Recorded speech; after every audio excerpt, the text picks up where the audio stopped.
قرآن کریم کی تحریف ہوئی ہے اور اس چیز سے بچنا چاہیے.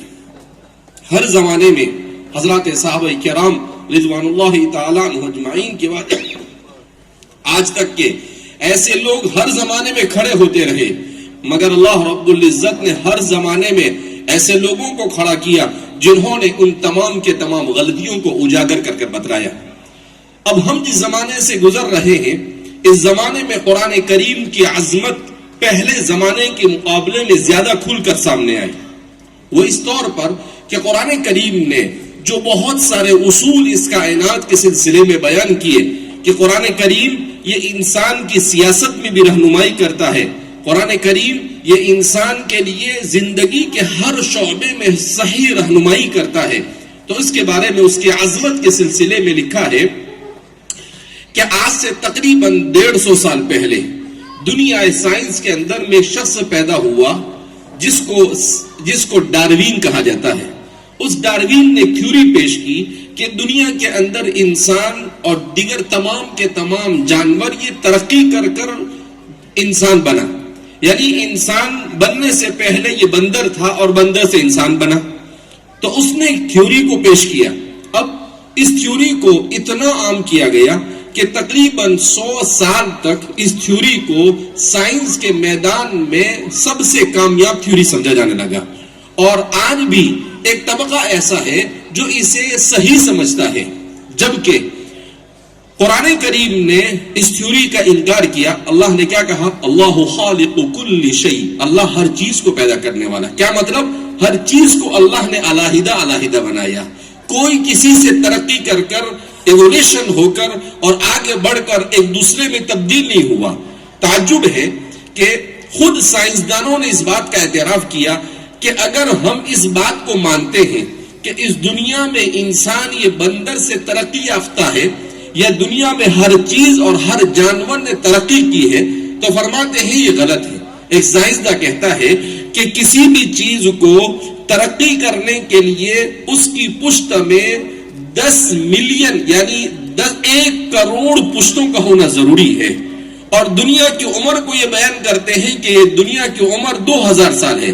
کہا اس کو جب تھیوری اور ڈاروین کے ساتھ جوڑا جاتا ہے تو صاف طور پر واضح ہو کر سمجھ میں آتا ہے کہ یہ ناممکن ہے کہ اتنے کم عرصے کے اندر میں 2000 ملین سالوں کے اندر میں جانور یہ ترقی کرے، مچھلی اور میڈک سے ترقی کرتے کرتے وہ بندر بنے اور بندر سے وہ انسان بنے. کہا سائنسی اعتبار سے بھی یہ ممکن نہیں ہے.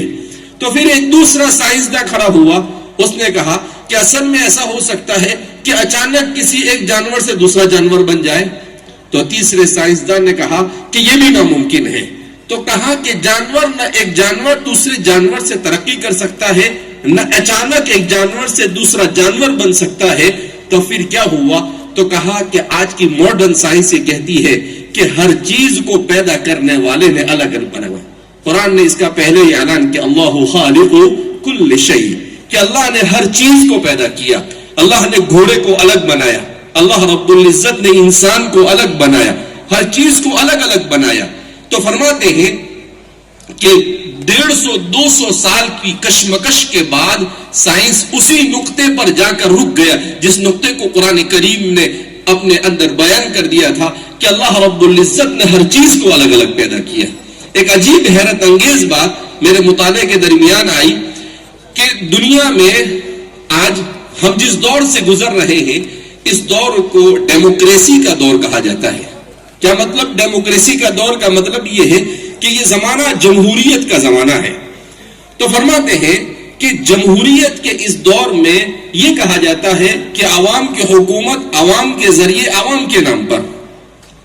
مگر خود اس زمانے کے سائنسدانوں نے اس بات کا اعتراف کیا ہے کہ برنارڈ شو کہتا ہے کہ دنیا میں 5000 سال سے سیاست کا صحیح تصور انسان پیش کرنے کی کوشش کر رہا ہے کہ پولیٹکس جو ایسی بنائی جائے جو ہر جگہ پر انسان کے لیے فٹ ہو سکے، مگر 5000 سال میں اس کا بیس بنانے میں بھی انسان کامیاب نہیں ہوا.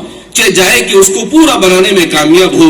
کہا سیاست کا وہی نظریہ صحیح ہے جس کو قرآن کریم نے بیان کیا کہ عدل اور انصاف کے ساتھ اس دنیا کے اندر میں حکومت کی جائے, اور عدل و انصاف کے جن معیارات کو قرآن کریم نے بیان کیا ہے ان معیارات سے بڑھ کر دنیا کے اندر میں کوئی کتاب کسی معیار کو بیان نہیں کر سکتی ہے.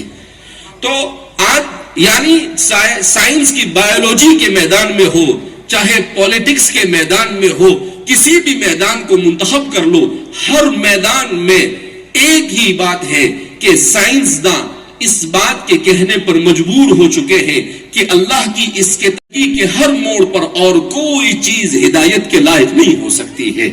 مگر افسوس ہم مسلمانوں پر ہے کہ ہمارے پاس اللہ نے ایسی جاندار کتاب عطا فرمائی جو ہماری اتنی بہترین رہنمائی کرتی ہے, مگر نہ ہم اسے پڑھنے کے لیے تیار ہیں, نہ ہم اسے سمجھنے کے لیے تیار ہیں, اور نہ ہم اس کی تعلیمات پر عمل کرنے کے لیے تیار ہیں.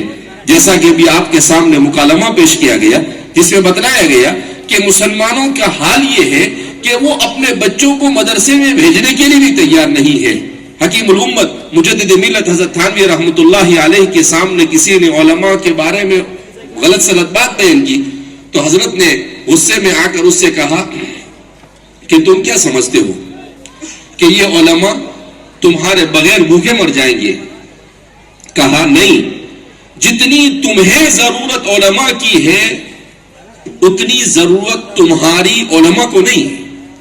اس کے بعد حضرت نے عجیب بات فرمائی, کہا کہ علماء کو کہہ دو کہ وہ اپنا کمائیں تو وہ تم سے زیادہ تجارت کر کر کما لیں گے, وہ کام کر کر تم سے زیادہ کما لیں گے اور اپنا پیٹ پال لیں گے, اپنی اولاد کو پال لیں گے.